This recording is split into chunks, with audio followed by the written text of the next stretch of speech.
Una distendida serie de frases escritas el año 1513 por un funcionario apartado del servicio en Florencia se convirtieron en uno de los libros más ardorosamente debatidos, más profundamente inquietantes y más importantes de la civilización occidental.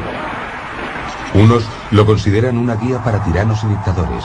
A Mussolini le encantaba, y los marxistas reconocieron en él a un camarada revolucionario. Para otros, abrió el camino a la tolerancia étnica y religiosa, a los derechos humanos individuales y a las democracias modernas. Sin embargo, ha provocado, justa o injustamente, que el nombre de Maquiavelo haya sobrevivido a través de los siglos, como sinónimo del mal.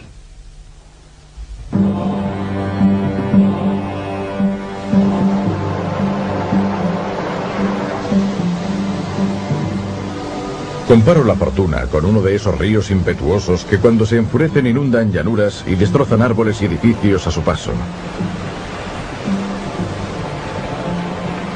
Todos huyen de ellos.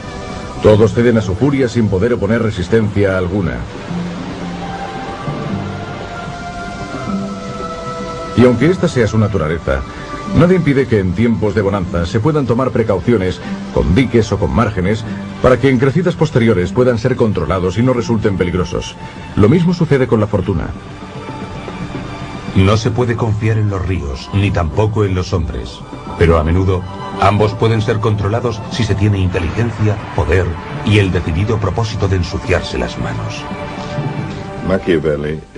Maquiavelo es el primer pensador político de la era cristiana que analizó sistemáticamente los requisitos para acceder al poder y conservarlo.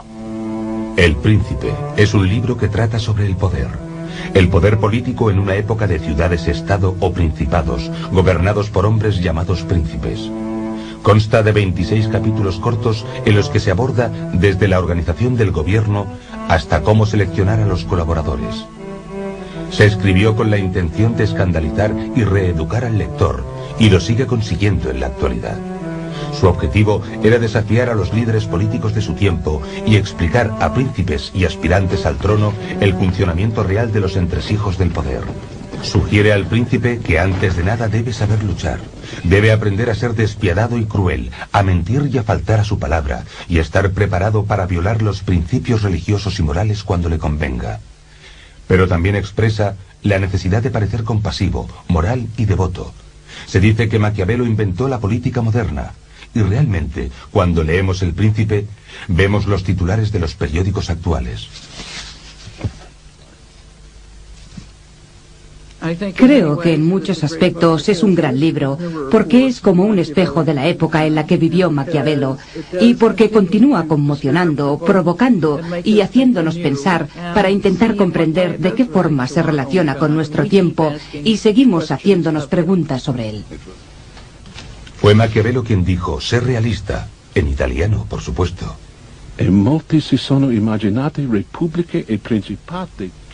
Muchos han imaginado repúblicas y principados que nadie ha visto jamás.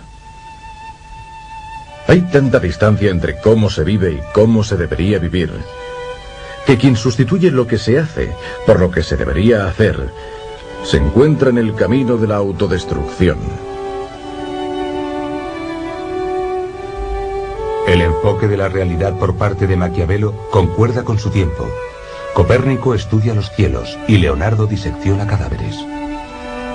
Ambos intentan comprender de qué forma hizo Dios la materia, no a partir de la teoría, sino a través de la observación directa. Del mismo modo que a Leonardo le interesaba el estudio minucioso del mundo natural, en cierto sentido a Maquiavelo le interesaba el estudio minucioso del mundo de la política y de la historia. Pero las disecciones y las autopsias nunca son agradables. Uno de los descubrimientos más terribles que se atribuyen a Maquiavelo es la idea de que el fin justifica los medios. Sin embargo, él no lo expuso exactamente así. Los actos de los hombres, especialmente los de los príncipes, que no se pueden recurrir en ningún tribunal de apelación, se deben juzgar por sus resultados. Para Maquiavelo es evidente que el fin es lo que cuenta. Lo menciona en diferentes ocasiones, y a nosotros nos parece un razonamiento malvado. Hay situaciones en las que cuanto más se amenaza la supervivencia, más pequeño es el margen de elección. A no ser que prefieras ver tu sociedad destruida a perseguir objetivos marginales.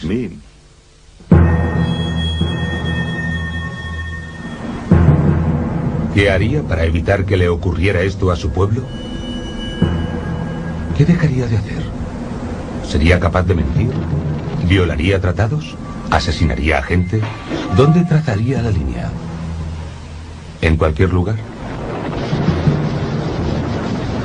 Por otro lado, si estuviera ganando una guerra y el enemigo se encontrara completamente derrotado, ¿hasta qué punto intentaría minimizar el número de bajas de sus hombres? Maquiavelo estaba familiarizado con las ambigüedades morales del poder.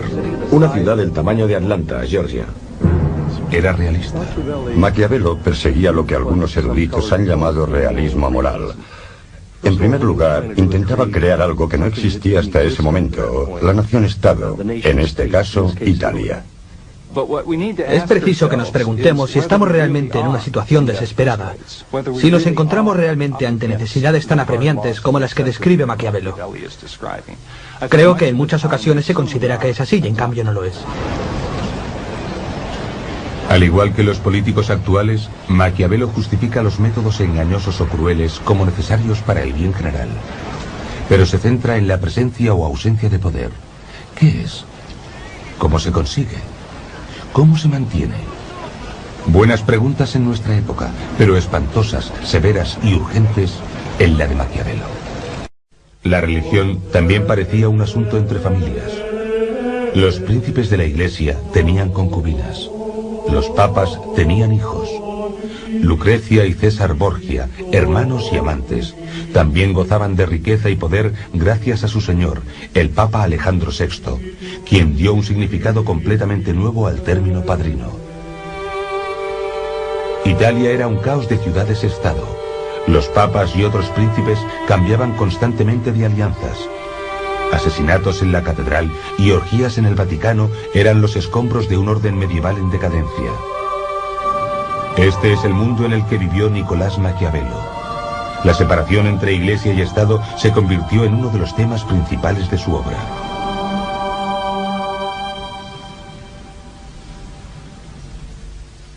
Mantener la religión apartada del Estado era una idea con vida propia. Su imagen aparecería reflejada en Estados Unidos, cuyos padres fundadores intentaron mantener la política alejada de la religión. Dejaron constancia de ello en la Constitución con la separación entre Iglesia y Estado. Todavía no se ha llegado al final de la controversia iniciada por esa idea, y además tiene su lado oscuro.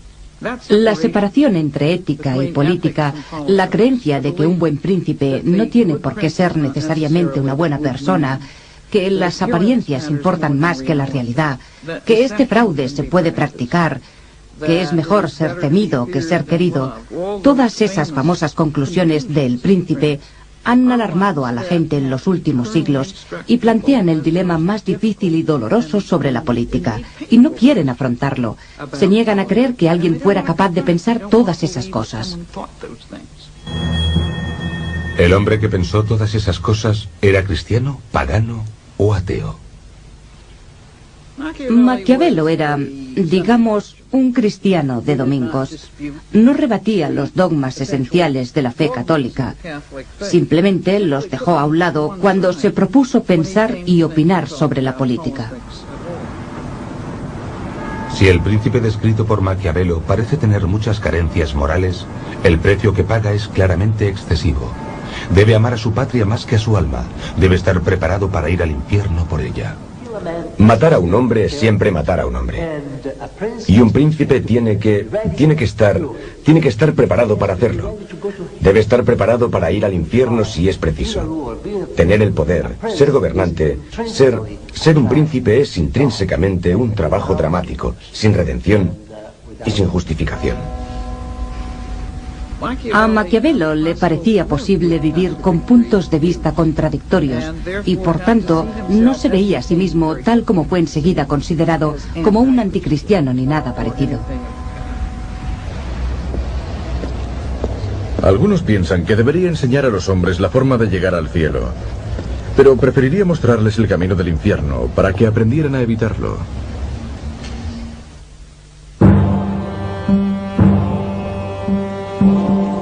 Los Médicis fueron expulsados en 1494, cuando Carlos VIII de Francia tomó Florencia sin oposición mientras avanzaba para conquistar nuevos territorios.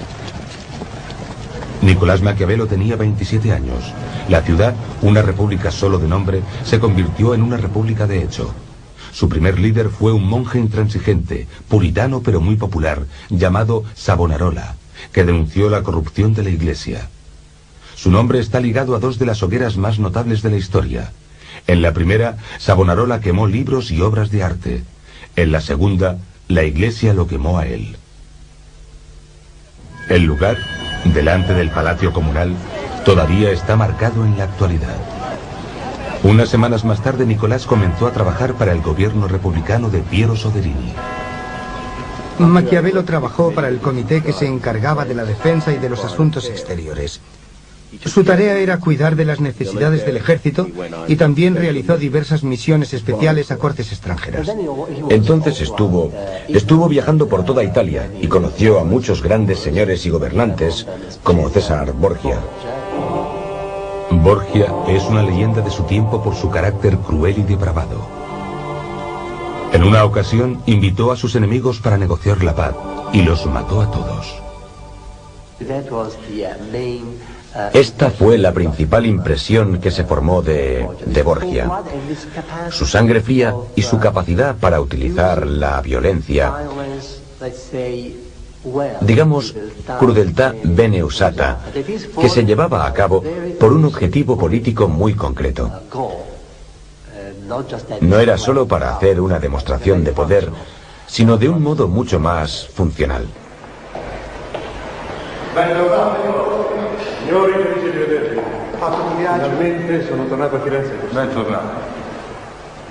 Cuando vuelve de dichas misiones, un grupo de consejeros atentos e impacientes le abruman con una montaña de detalles sobre problemas internos.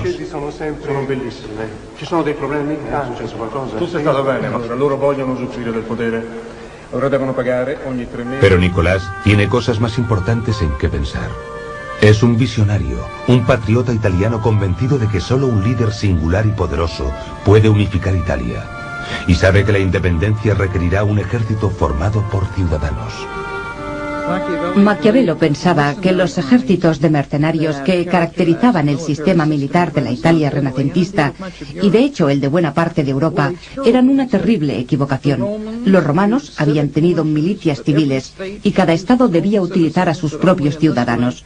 Solo de esta manera se podía conseguir que los civiles expresaran su compromiso y su genio en defensa de su Estado.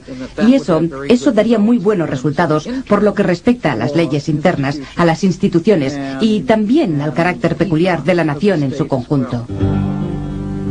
Maquiavelo vende la idea y en una guerra contra sus vecinos de Pisa, sus soldados civiles se comportan de una forma aceptable. Pero en 1512 se enfrentan a las tropas españolas, mucho más preparadas, en una ciudad llamada Prato. Los mercenarios españoles provocan el pánico en las filas de los milicianos de Maquiavelo y a continuación se desencadena una matanza. Como consecuencia de la derrota, los Médicis volvieron para acabar con la República de Soderini y con la carrera política de Maquiavelo. Según Nicolás, el irreflexivo Soderini podía haber aplastado a los Médicis a su retorno si hubiera sido lo suficientemente despiadado. Para gobernar es preciso tener algo más que proyectos políticos. Con el fin de mantener el poder, un príncipe se ve a menudo obligado a actuar en contra de la buena fe, la caridad, el buen sentido o la religión. Si es posible, no debe desviarse de lo que es correcto, pero si es necesario, debe hacer el mal. El concepto de necesidad, que podía justificar un comportamiento que no era precisamente virtuoso o moral, había sido aceptado, sin embargo, por casi todos los pensadores antiguos. Los críticos de Lincoln en su época pensaban que era un dictador, pensaban que era un tirano, pensaban que no era un demócrata, pensaban que, a pesar de su encanto de hombre rústico y pueblerino, Era un egocéntrico que gobernaba en la mayoría de las ocasiones de manera anticonstitucional. En el caso, por ejemplo, de la suspensión del habeas corpus, probablemente fue así. Y este es quizás un magnífico ejemplo del liderazgo de una democracia según Maquiavelo. También hay física en la política. Y tarde o temprano, cada líder descubre por sí mismo las leyes de la relatividad y la incertidumbre, también conocidas como la ley de las consecuencias involuntarias. Si se considera todo como es debido, se encontrará alguna cosa que parecerá virtud, pero que si se sigue traerá consigo la ruina. Y alguna otra que parecerá vicio, pero que si se sigue, procurará seguridad y bienestar.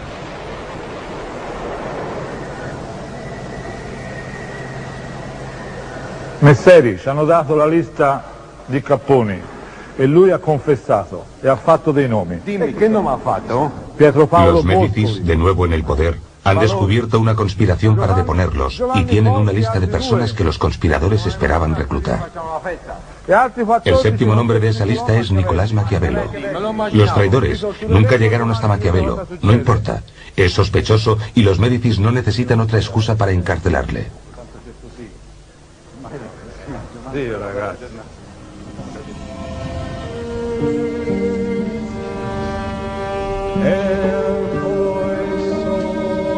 Es una plegaria que cantan los sacerdotes, dedicada a los que van a morir. Este canto es para los artífices de la lista.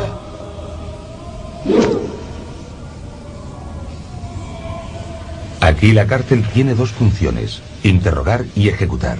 El interrogatorio significa tortura, es legal y muy ingenioso.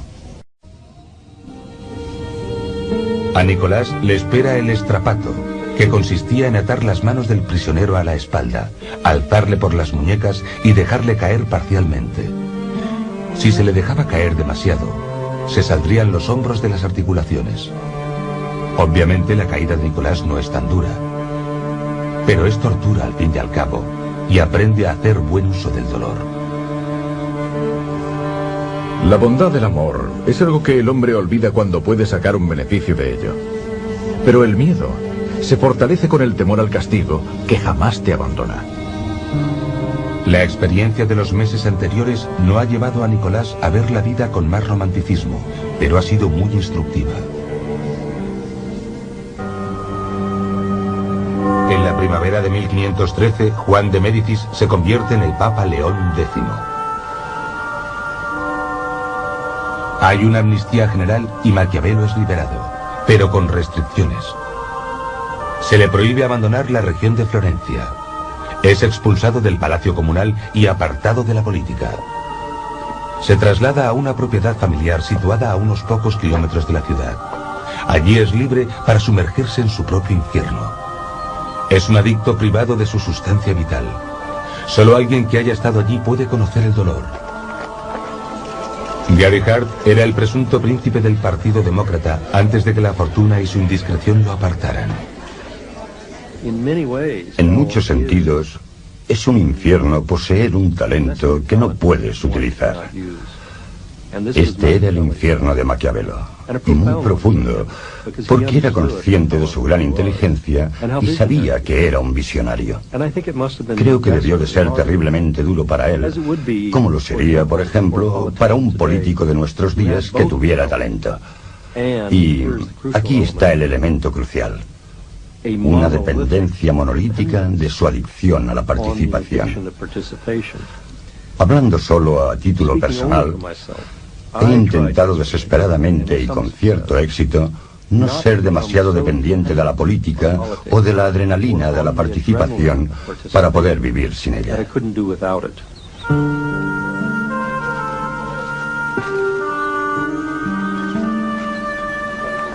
En una carta dirigida a un amigo suyo, Nicolás describe los recónditos confines de su vida actual.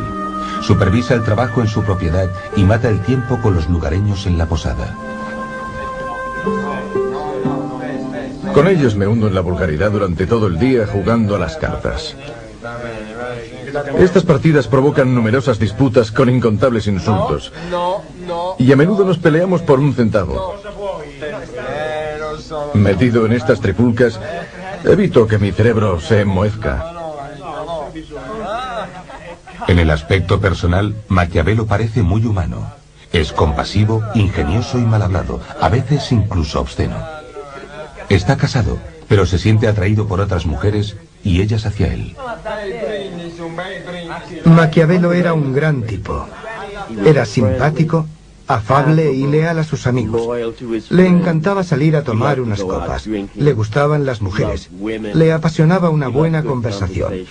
En resumen, era un tipo corriente y jovial. Bueno, corriente tal vez no sea el mejor calificativo, pero es mejor cualquier cosa antes que maquiavélico. Era bien parecido y también un hombre con mucho talento. Escribió la mejor comedia de nuestra literatura, La Mandrágora, en 1518. Bueno, es una comedia con un trasfondo muy amargo e incluso sombrío, pero es una obra muy divertida, maravillosa.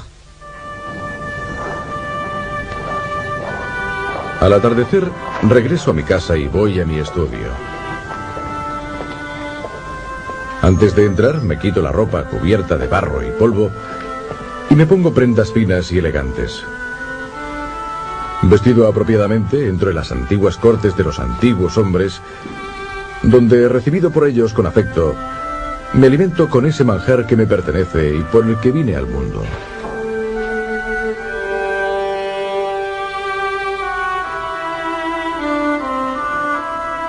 Nicolás comienza a trabajar en lo que llama los discursos sobre la primera década de Tito Livio. Es un libro de comentarios sobre la obra de ese historiador romano y presenta argumentos convincentes a favor de un sistema de gobierno republicano. Entonces, de repente, decide intentar de nuevo entrar en el gobierno y escribe con una rapidez pasmosa, en solo 3 meses, El Príncipe. Interrumpe su obra sobre los discursos para ponerse a escribir El Príncipe. Está ansioso por volver a la política y a la vida en el gobierno. ¿Acaso nos encontramos ante dos Maquiavelos? Uno escribe un libro sobre el sistema de gobierno republicano y el otro, casi simultáneamente, un manual de consejos para los tiranos. Yo veo El Príncipe de Maquiavelo como una obra sobre el arte de gobernar y los discursos sobre cómo conseguir los objetivos deseables en las declaraciones públicas. No considero que ambas obras sean incompatibles. La política era una obsesión para él, y si hubiera podido hacer el mundo como hubiera querido, habría preferido una república. Pero podía vivir en un régimen republicano o en un principado, y su opinión era que hay que partir de donde te encuentras y juzgar cualquier forma de gobierno por sus resultados, no solo por sus métodos. Todos los estados, todos los dominios que han tenido y tienen soberanía sobre los hombres, han sido y son repúblicas o principados. Los principados son... Así comienza el trabajo de aplicación práctica más famoso de la historia. Une la pasión de Nicolás por una Italia unida con la realidad del gobierno de los Médicis. Exhorta a los Médicis reinantes a que desempeñen un nuevo papel como fundadores de la nación.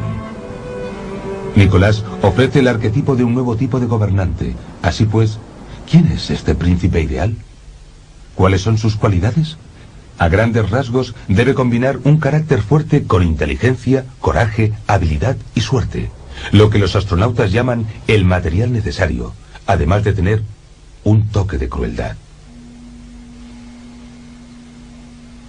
Maquiavelo puso énfasis en 2 grupos de atributos para el príncipe. Uno era muy gráfico. Utilizó la imagen del zorro y del león. El príncipe debe tener la habilidad del zorro para conocer las trampas y la valentía del león para amedrentar al zorro. En momentos muy concretos, a los que él llama la fundación o refundación de un régimen, se necesitará un líder con una inteligencia excepcional, con la inteligencia de un Lincoln, la inteligencia de un Washington o la inteligencia de un Bonaparte. Lo más revolucionario de Maquiavelo es que nos da el carácter, la personalidad del político real. Describe la disciplina interior que debe tener un estratega. Es una disciplina que exige grandes dosis de autocontrol. Por ejemplo, uno no puede deleitarse con la conquista o lanzarse contra el enemigo compulsivamente. Uno tiene que analizar constantemente sus móviles. Uno debe tratar a los demás con tacto, incluso con respeto, en todo momento, para no tener que revelar tus intenciones mientras intentas averiguar sus errores o sus engaños. Por tanto, el resultado es una persona a la que no se puede considerar un caballero cristiano, pero que al menos se comporta casi siempre de un modo correcto. Secretario General. También nos da instrucciones sobre el político como actor. El príncipe cumplirá o no su palabra, se comportará o no de una forma humana, religiosa o compasiva, o como un padre de familia, dependiendo de las circunstancias. Pero es necesario que parezca que tiene esas cualidades.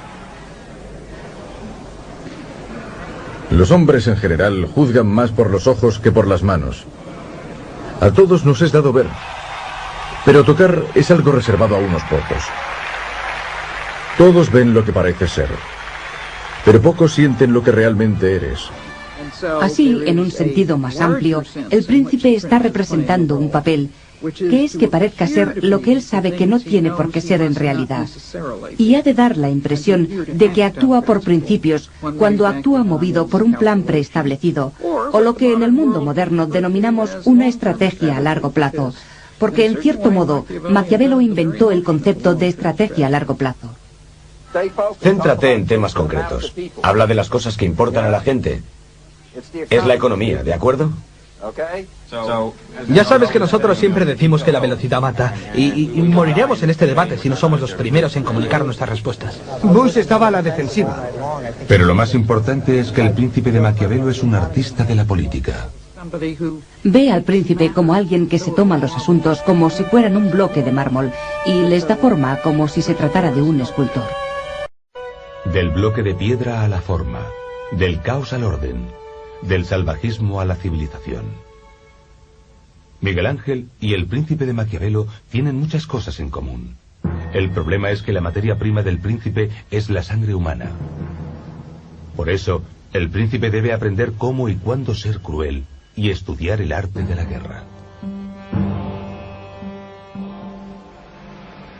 Los principales cimientos de todos los estados consisten en las buenas leyes y las buenas armas. Dado que no puede haber buenas leyes donde hay buenas armas, y que donde hay buenas armas siempre hay buenas leyes, dejaré a un lado la consideración de las leyes y hablaré de las armas. Esta frase es uno de los rompecabezas más maravillosos de la obra de Maquiavelo. Se necesitan buenas armas. Buenas armas son las de un ejército de ciudadanos, no las de un ejército de mercenarios. ¿Cómo se consigue que los ciudadanos sirvan en el ejército? Tienen que pensar que la sociedad persigue sus mismos intereses personales. Así pues, es preciso tener una república para poder formar un ejército de ciudadanos. Se necesitan buenas leyes para tener una república. Está condenado a perder el poder si se encuentra desarmado, porque junto a otros males que le acarrea, le hace más digno de desprecio, lo cual constituye uno de los descréditos ante los cuales un príncipe debe mantenerse resguardado. Porque entre quien está armado y quien está desarmado no hay comparación posible. En este aspecto acierta de pleno. Creo que Maquiavelo es a mi juicio mucho más práctico cuando se piensa más en las relaciones internacionales que en el gobierno de un estado o una ciudad.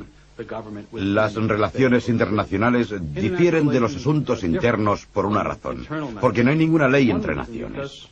En realidad, cuando sales fuera te encuentras en una selva. Y esa es la diferencia respecto a los estados, que tienen leyes que legitiman y que monopolizan el poder en manos del gobierno. El mundo exterior no es así. Nosotros, en nuestro mundo actual, en Occidente, en Estados Unidos, odiamos que las cosas sean así. Esto hace que nos sintamos descontentos y muy incómodos, y en muchas ocasiones nos negamos a creerlo. En este sentido, Maquiavelo es más valioso porque nos recuerda que en el fondo lo esencial no ha cambiado. Estás obligado a disponer de las armas. Ningún gobierno debería imaginar que puede adoptar siempre una postura pacífica. Así son las cosas. Cuando se intenta escapar de un peligro, se cae en otro. La prudencia consiste en juzgar la naturaleza de una amenaza concreta y en aceptar el mal menor. Tomar decisiones juiciosas. Eso es prudencia, como dice Maquiavelo. Y para eso precisamente elegimos el gobierno.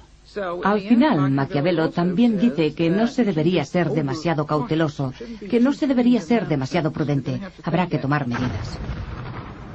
Es fácil encontrar un ejemplo muy actual de esto en el caso de Bosnia, en el cual Bush, que fue, en mi opinión, el que tuvo las mejores oportunidades para afrontar el problema y resolverlo, quiso analizar la realidad desde el principio, en el sentido de que no se puede permitir este tipo de violencia, este tipo de...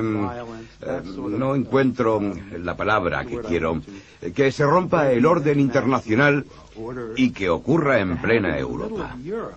Creo que por las razones que sean, teníamos mucha más influencia sobre nuestros aliados europeos de la OTAN que la que queríamos ejercer, y eso probablemente fue un fracaso de liderazgo por nuestra parte.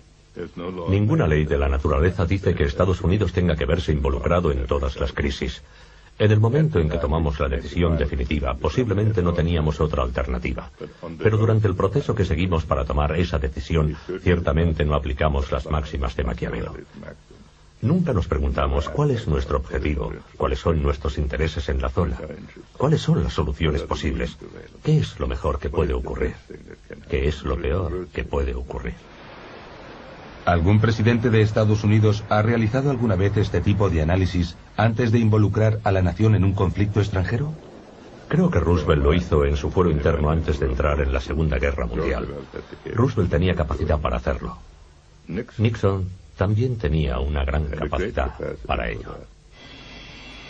A Henry Kissinger, tanto sus admiradores como sus detractores le han llamado el Maquiavelo de Estados Unidos. Eso convertía a Richard Nixon en su príncipe. Tiene un talento especial para la política internacional.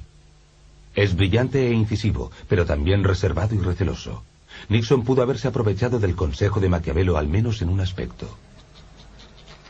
Un príncipe debe procurar no temerse a sí mismo y proceder con prudencia y mesura para que la excesiva desconfianza no le vuelva insoportable.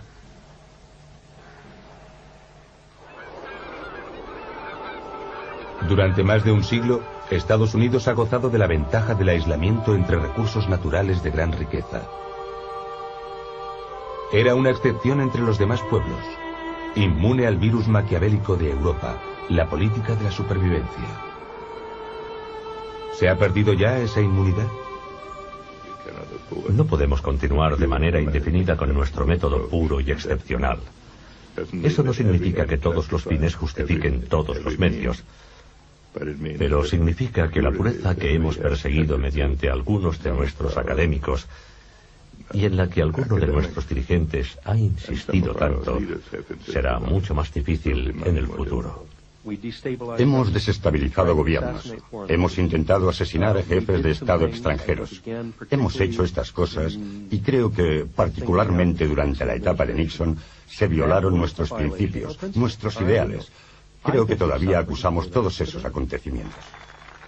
En los 100 primeros días ofreceremos a los votantes... Aunque Maquiavelo parece ser especialmente experto en política internacional, algunos de sus consejos sobre temas internos también tienen repercusión, al menos para los conservadores de la actualidad.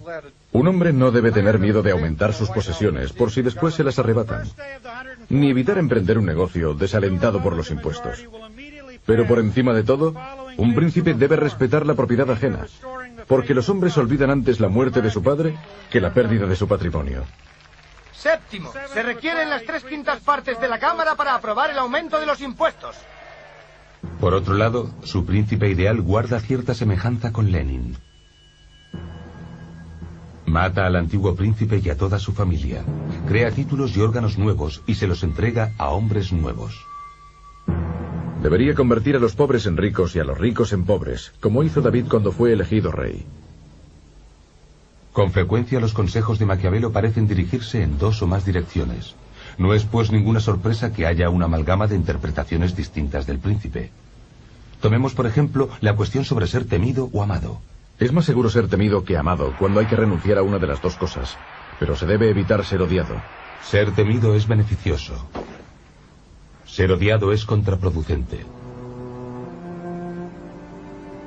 Muchos ejecutivos estarían de acuerdo con esta afirmación.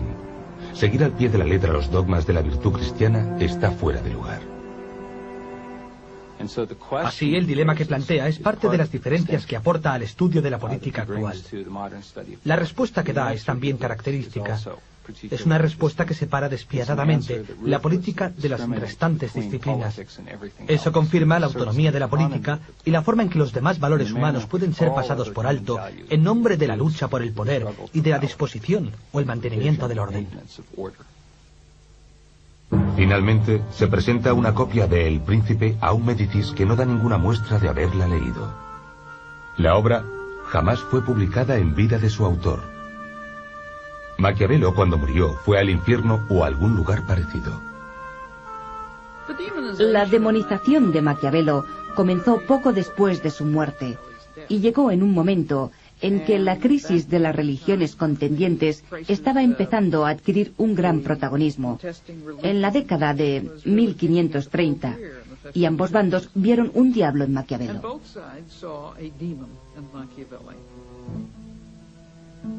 Pobre Nicolás.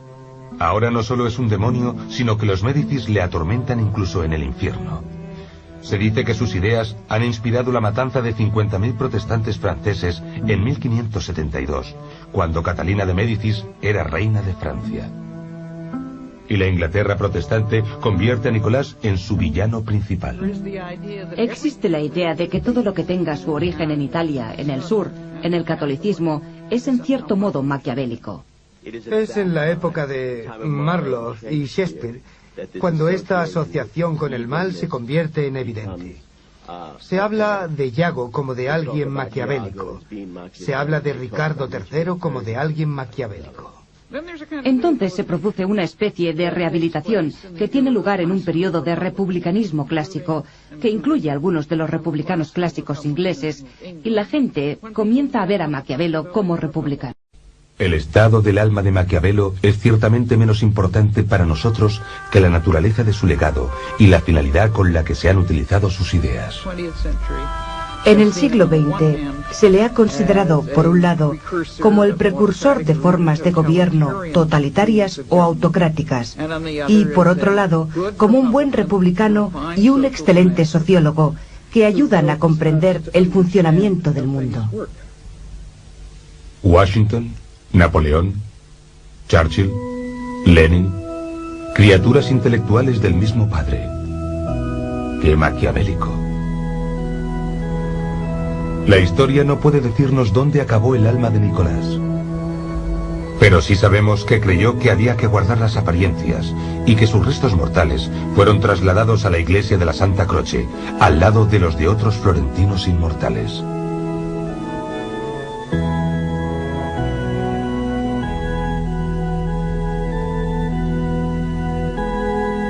También sabemos que su influencia está lejos de llegar a su fin.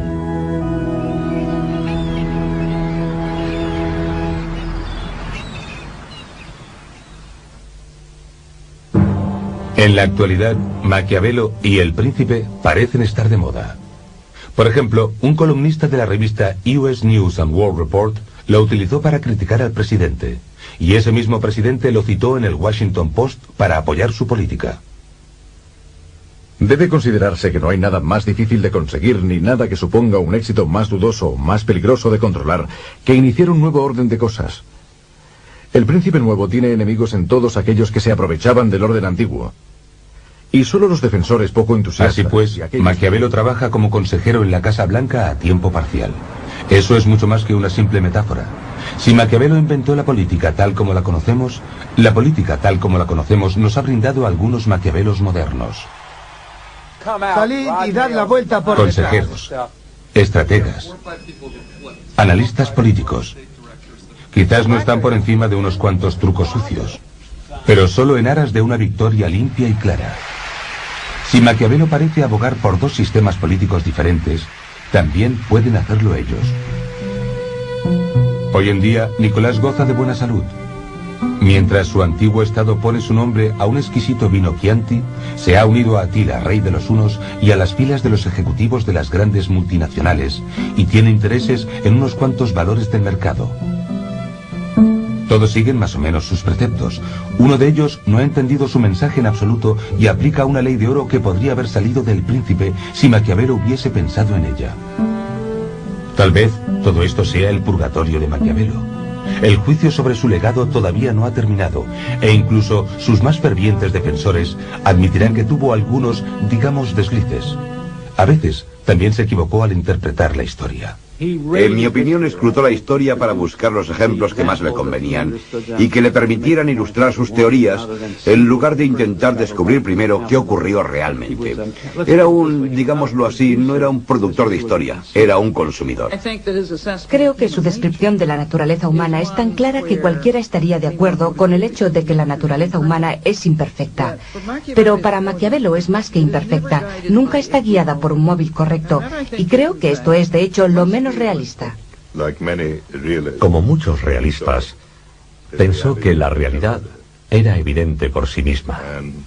Y de hecho, la realidad es lo más difícil de apreciar.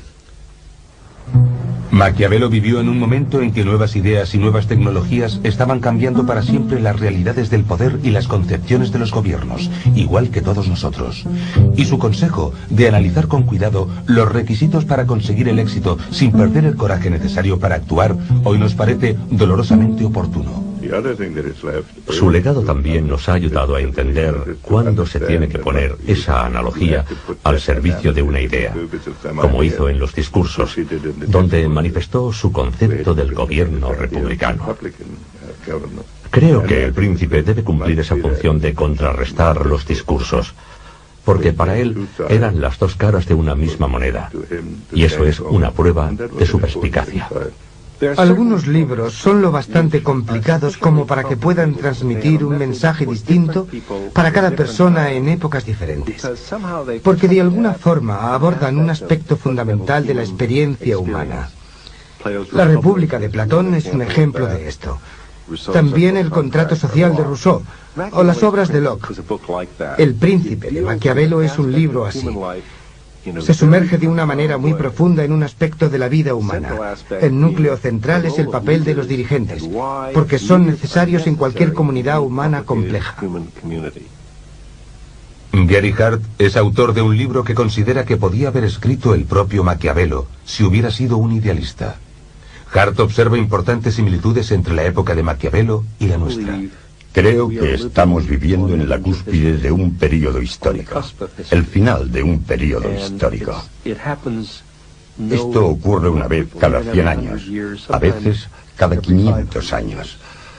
Y estamos ante este simbólico nuevo siglo, nuevo milenio, realmente en una nueva era de la economía, con la información frente a la industria o las máquinas, y con un nuevo orden mundial para sustituir el viejo orden de la Guerra Fría.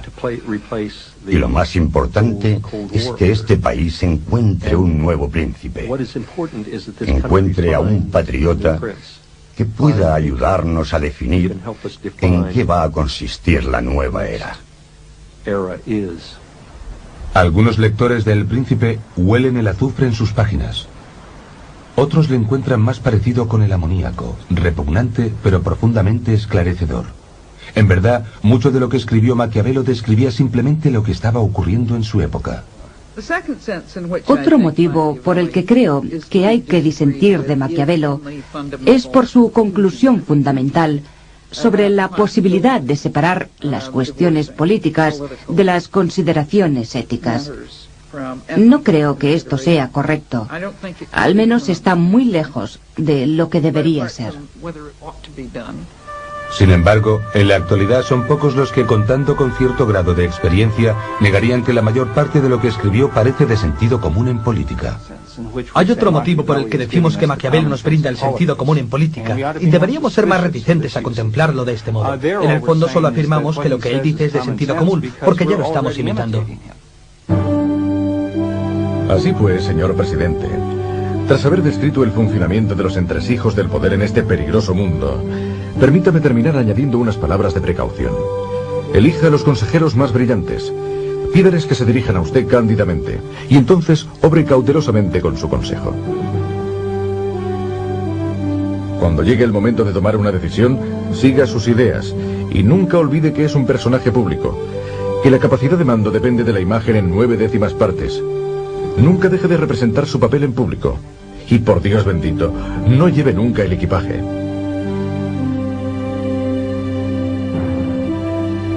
Bienvenido a la cima del Estado y buena suerte. Su humilde y respetuoso servidor, Nicolás Maquiavelo. Postdata. No busque la recompensa en el cielo.